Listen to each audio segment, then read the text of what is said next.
السلام عليكم اعزائي الطلبه والطالبات. دونك هاد لا فيديو ان شاء الله غادي تكون خاصه بلا كوريكسيون ديال لي كيسيون pour la chimie descriptive 1. D'accord? Donc le module diagramme de phase il est divisé en deux modules, diagramme de phase et chimie descriptive 1. Donc on va voir dans la première partie chimie descriptive 1 quelques propriétés des éléments du tableau périodique.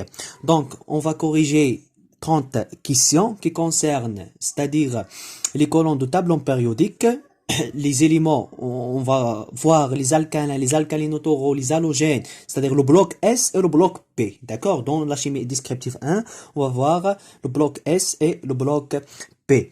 Donc, on va commencer par la première question. Donc, une colonne de tableau périodique est appelée EC famille. D'accord? Donc, le tableau périodique, d'accord, il est constitué, donc le tableau périodique, le tableau périodique, c'est-à-dire est constitué ou bien il est formé par des colonnes, d'accord, par des colonnes, ou bien on dit famille, d'accord, soit colonne, soit famille, qui possède,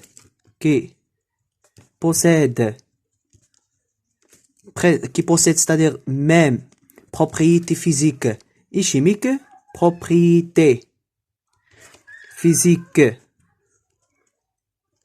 chimiques, d'accord. Il est formé aussi par des colonnes. Donc le tableau périodique est constitué par des colonnes, ou bien familles qui possèdent même propriétés physiques ou chimiques, et des périodes, d'accord, ou bien ce sont des lignes, d'accord, ce sont des lignes, d'accord.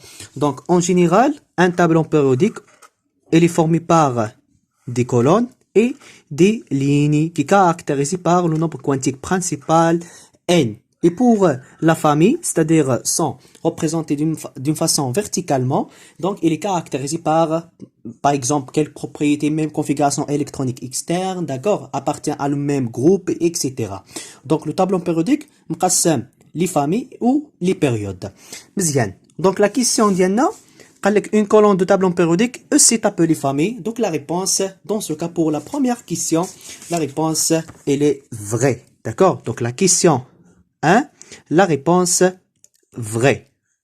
Mzian. Pourquoi? Puisque le tableau périodique EC, ou bien la famille s'appelle EC, un groupe s'appelle EC, une colonne. La deuxième question.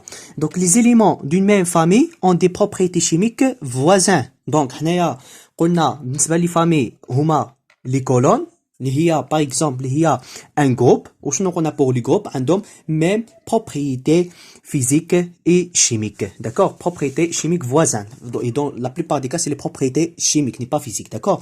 Donc, propriétés chimiques voisines. Donc, pour la question 2, la réponse c'est vrai. On passe à la troisième question. La colonne 1 du tableau périodique correspondant aux éléments alcalins. Donc, lorsque on parle, c'est-à-dire de tableau périodique, on a des familles, les خصنا نكونوا كنعرفوهم.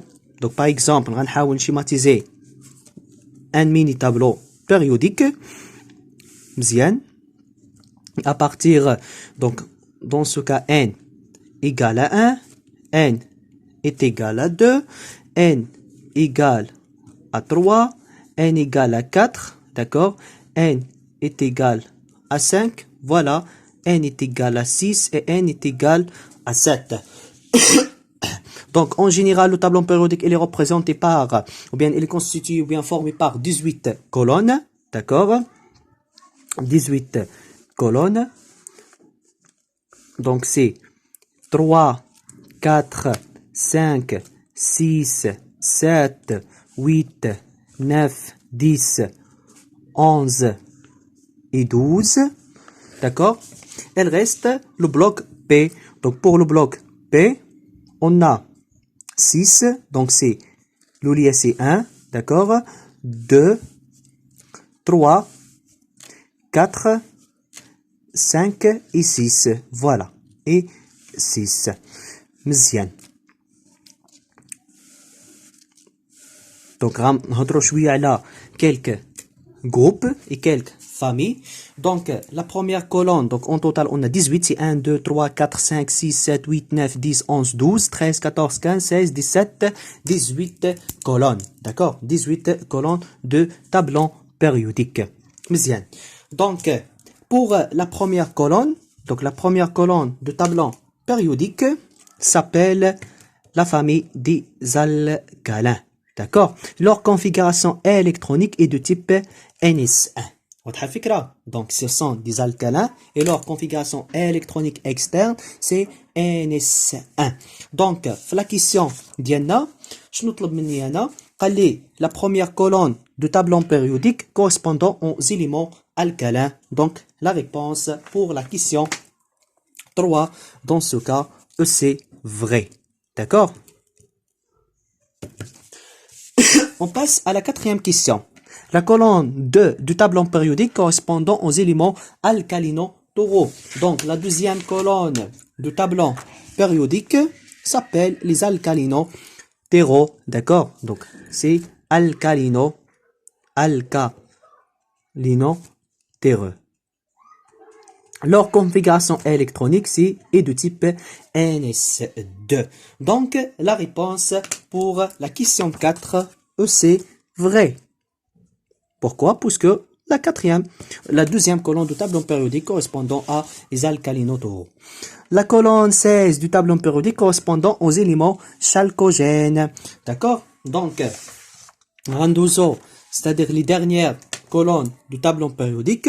Pour la dernière colonne du tableau périodique correspondant à les gaz, s'appelle les gaz rares ou bien les gaz nobles, d'accord? Leur configuration électronique est de type NS2 MP6. Donc pour Hadi, c'est la colonne 18, d'accord? Ou bien s'appelle le groupe 0, d'accord? Donc pour la colonne 17 ou bien la famille 17 correspondant à les halogènes, مزيان. Leur configuration électronique c'est NS2 NP5 مزيان. Et puis كيجيونا les chalcogènes. Donc les chalcogènes.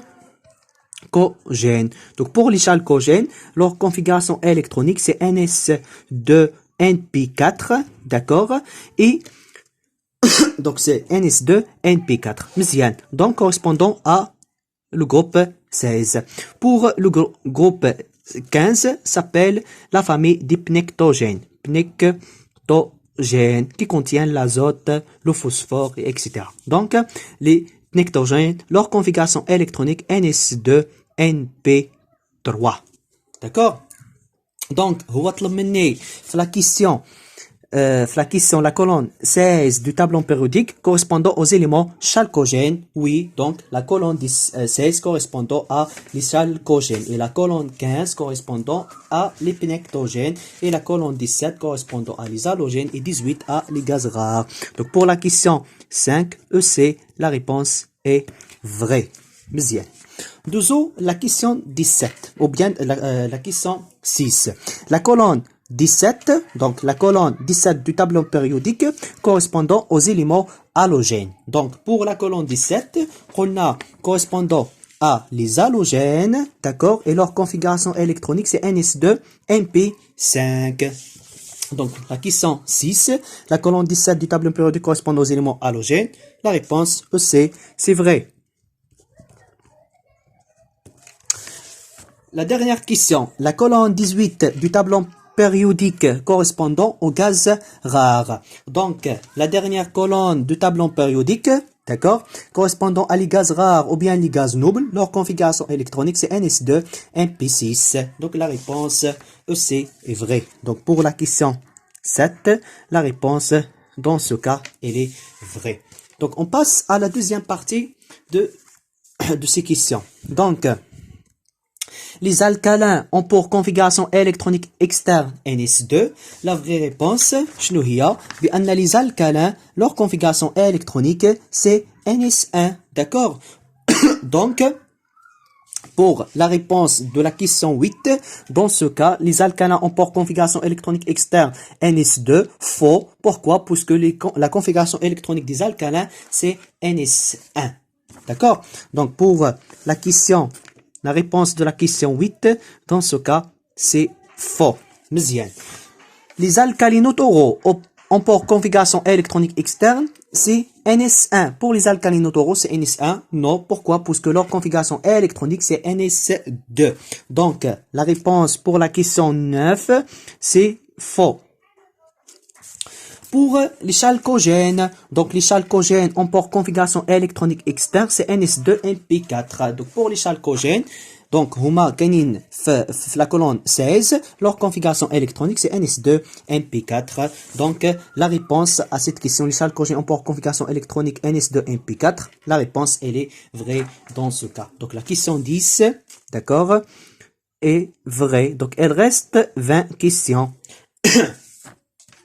Les halogènes ont pour configuration électronique externe, c'est ND5, N plus 1, S2. Donc pour les halogènes, leur configuration électronique, d'accord, c'est NS2, NP5. Donc, mais quand j'ai besoin de les questions, donc, les propriétés, la plupart des propriétés, c'est fixé, d'accord? Donc pour les halogènes, c'est NS2, NP5, n'est pas NS2 ou bien ND5, N plus 1, S2. Donc la réponse pour la question 11, dans ce cas, c'est faux.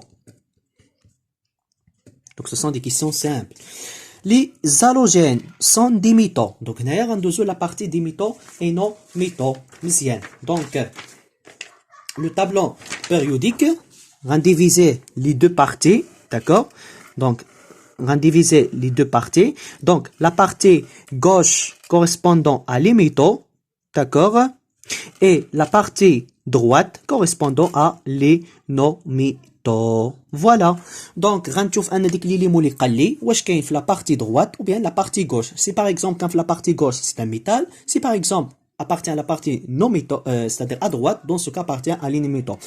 هنا ما نهضروش على les métalloïdes, d'accord? Les métalloïdes, c'est-à-dire ماشي métaux ou ماشي non métaux. ما عندهمش les propriétés des métaux et les propriétés des non métaux. Donc pour la plupart des propriétés des métaux, d'accord, ou bien les métals, donc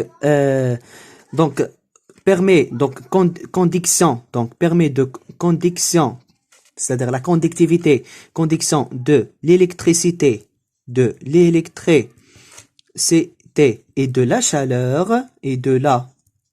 chaleur, quelques propriétés des métaux, d'accord? Donc présente un éclat métallique, c'est-à-dire le métal بحال كيعمل واحد ماسة métallique واحد البريق, d'accord, un éclat métallique, et sont des solides à température ambiante, d'accord? Donc sauf il y a des exceptions, par exemple le mercure c'est un métal appartient à la famille des transitions, ولكن كنقولوا ماشي le mercure n'est pas solide. Pourquoi? Parce qu'à température ambiante, il est liquide, d'accord? Zebak, il est liquide dans les conditions ambiantes des températures, d'accord? Donc, sauf le mercure, par exemple. Donc, ce sont des quelques propriétés des métaux. Et les non-métaux, c'est-à-dire qu'on a un axe ديال خصائص ديال les métaux. Donc, la question ديالي قال لي بأن les halogènes ont pour non, les halogènes sont des métaux. Donc, les halogènes, fin jauni la partie droite, d'accord? Pour les halogènes, jauni la partie droite. Donc, c'est-à-dire appartient à la partie des non-métaux, correspondant à la partie des non-métaux. Donc, puisque les non-métaux, c'est-à-dire la réponse pour cette question, elle est faux. Donc, pour la question 12, dans ce cas, la réponse, elle est faux. Donc, les halogènes ne sont pas des métaux. À température ambiante, le brome est à l'état liquide. Donc le brome appartient à la famille des halogènes. Et lorsqu'on parle des halogènes, c'est le groupe 17. On parle de fluor, d'accord? On parle de fluor, مزيان, chlore, brome et l'iode. مزيان. Donc, pour le fluor, chlore, voilà, le fluor, chlore et l'iode.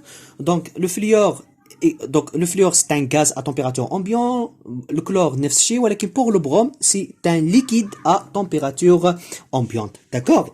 Donc c'est-à-dire le brome est à l'état liquide et à l'état liquide dans les conditions standards et à l'état liquide dans les conditions standards. Donc pour la question, je nous à température ambiante, le brome est à l'état liquide. Dans ce cas, c'est vrai. Donc le BR est à l'état liquide à température ambiante. Donc c'est un métal. Pourquoi? Puisque c'est la partie droite. Donc c'est un non-métal. ولكن est à l'état liquide. Donc le BR, l'état ambiante, il est liquide.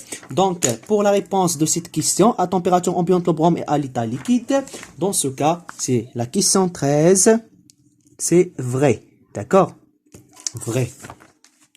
Les alcalins sont des non-métaux. Donc pour les alcalins, donc, huma, la première colonne du tableau périodique, c'est-à-dire, j'ai la partie à gauche, et la partie à gauche fait de correspondant à les métaux. Donc, automatiquement, les alcalins sont des non-métaux faux. Donc, les alcalins, ce sont des métaux. C'est-à-dire, pour la réponse de la question 14, d'accord, dans ce cas, c'est faux. Les alcalins, ce sont des métaux, n'est pas des non-métaux. Donc, les alcalins sont des non-métaux faux. Les alcalinotauros sont des non-métaux. Donc, les alcalinotauros, les alcalins. Donc, les alcalinotauros, ce sont des métaux, n'est pas, c'est-à-dire, n'est pas des non-métaux. Donc, les alcalinotauros, ce sont des métaux. On voit que ce sont des non-métaux. Donc, la réponse, c'est faux. Les alcalinotauros, ce sont des non-métaux. La réponse est faux. À température ambiante, les chalcogènes sont tous solides, sauf l'oxygène. Donc, les chalcogènes, donc, parmi les chalcogènes, c'est-à-dire le groupe 16, correspondant à l'oxygène, d'accord? L'oxygène. Donc, c'est l'oxygène, voilà, et le soufre. Donc, pour le soufre et les autres, ce sont des solides, sauf l'oxygène. Donc, l'oxygène, donc, c'est un gaz, d'accord? On dit que O2 à température ambiante, il est gaz. Donc, pour la réponse de cette question, à température ambiante, les chalcogènes sont tous solides sauf l'oxygène. Donc, la réponse vraie. Pourquoi? Puisque les chalcogènes ce sont des solides sauf l'oxygène, c'est un gaz. Donc, la réponse pour la question 16. Donc, la question 16. Donc, la réponse, c'est vrai. Dans une même famille, on passe à d'autres questions. Dans une même famille, l'électronégativité décroît quand la période augmente.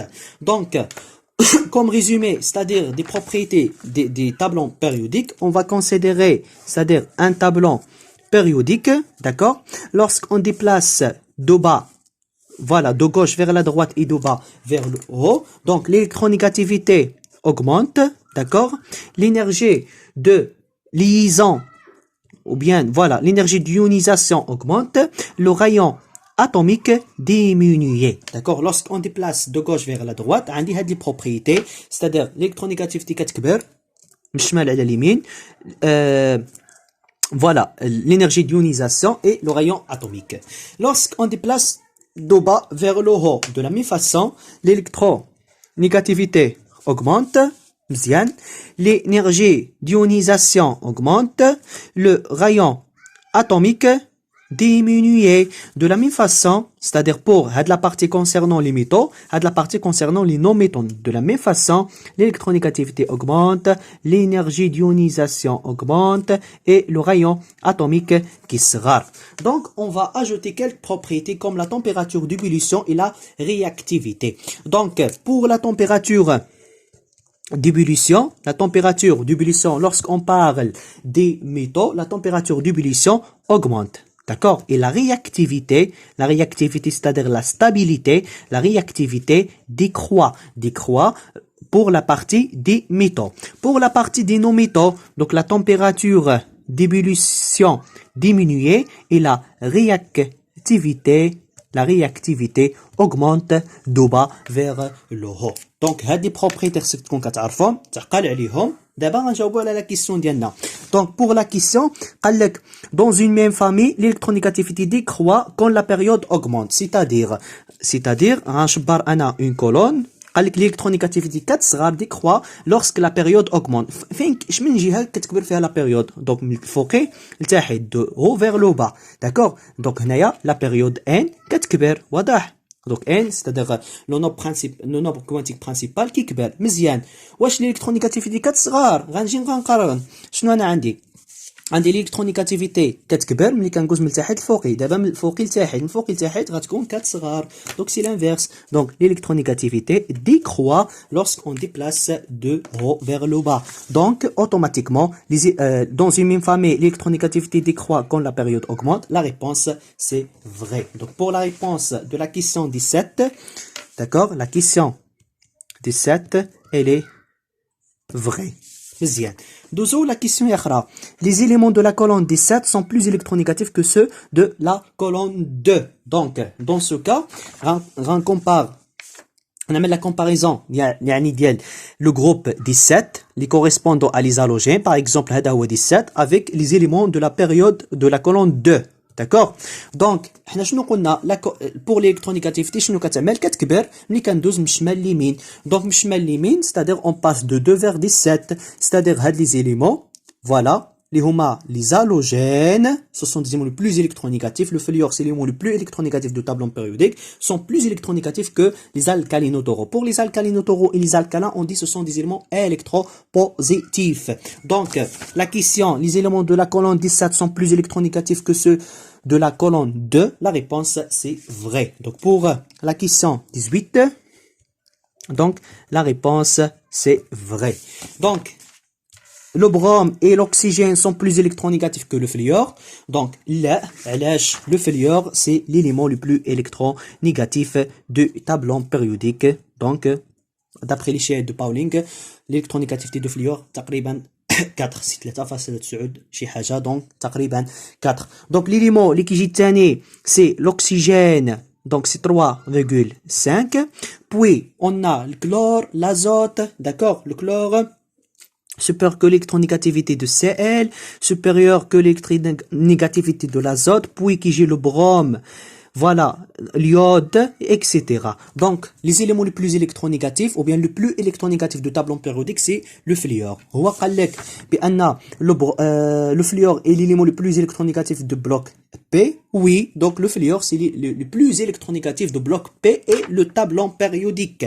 D'accord? Donc, pour la question 19 pour la question 19 c'est vrai donc c'est le plus électronégatif du bloc P et le tableau périodique مزيان هنا قال لك le brome non on a passé واحد la question le brome et l'oxygène sont plus électronégatifs que le fluor واش هما plus électronégatifs que le fluor non le fluor هو le plus électronégatif c'est-à-dire pour la question 19 c'est faux d'accord et pour la question dès que la réponse est vraie c'est la correspondant à la question 20 c'est vrai c'est-à-dire que le brome c'est le fluor c'est l'élément le plus électronégatif du bloc P et le tableau périodique donc on passe à il reste 8 questions je pense on passe à ces questions.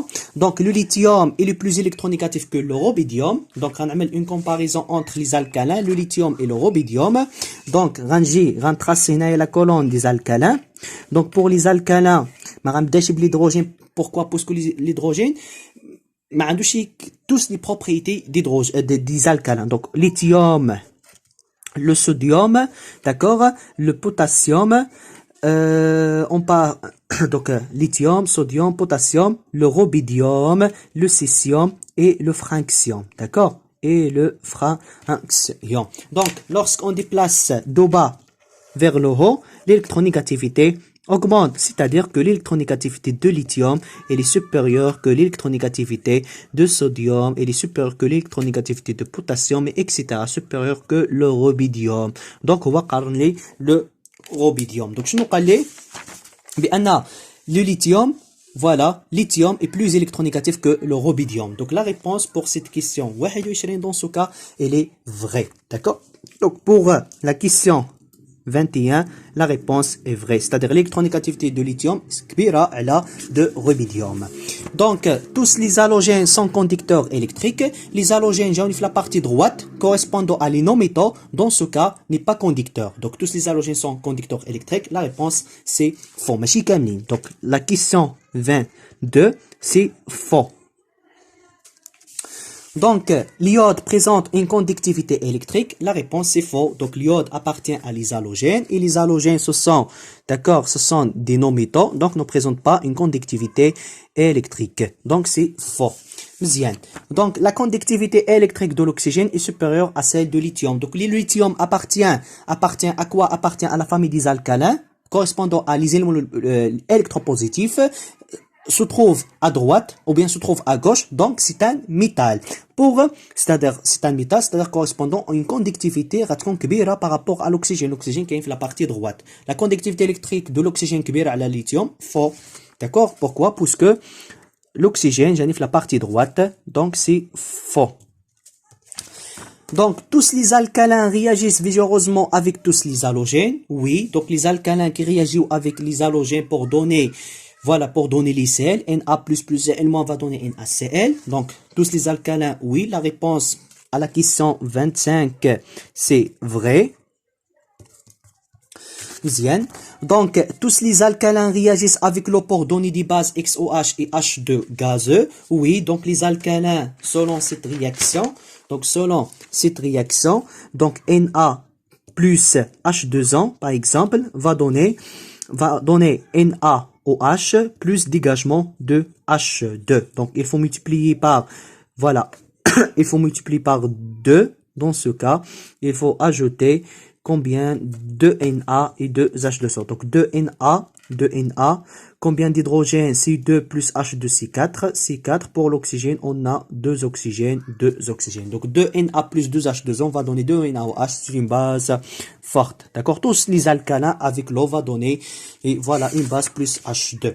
Donc pour la question, c'est-à-dire tous les alcalins réagissent avec l'eau pour donner des bases XOH plus H2 gaz. La réponse à la question 26, c'est vrai, d'accord? Mzien. Donc, on passe à la question, tous les alcalinotoraux réagissent avec l'eau pour donner des bases XOH2. Donc, pour les alcalinotoraux, exemple, les randis, par exemple, voilà, randi, par exemple, le calcium, le Ca plus 2H2O, d'accord, va donner une base forte CaOH2 plus H2 gaz. D'accord? Donc, CaOH2, c'est une base forte. De la même façon, si par exemple, on utilise Mg, donc Mg plus 2H2O, d'accord, va donner MgOH2 plus 2H2. مزيان, ce sont des, donc c'est un gaz, ce sont des alcalinotoraux. ولكن كاين des cas particuliers, des exceptions. Par exemple, le beryllium. Le beryllium plus 2H2O, ياك ما كيعطيكش le BOOH2 plus H2. Pourquoi? Parce que le beryllium, c'est-à-dire, il est solide, قاصح بزاف, et plus résistant, donc plus résistant que l'aluminium 6 fois, d'accord, 6 fois. Donc la résistance ديالو كبيره على l'aluminium 6 المرات. Donc si par exemple غتعملوا في l'eau, dans ce cas ما غيتفاعلش مع l'eau, ou le beryllium عامل بحال le plomb, d'accord, بحال le plomb, بحال le plomb. Donc هنايا قال لك tous les alcalinotoraux réagissent avec l'eau pour donner des bases XOH2. في هاد لو كا فوس, ماشي tous les alcalinotoraux, كاين اللي كيعطيو كاين اللي ما كيعطيش. Donc la question 27, c'est faux, d'accord?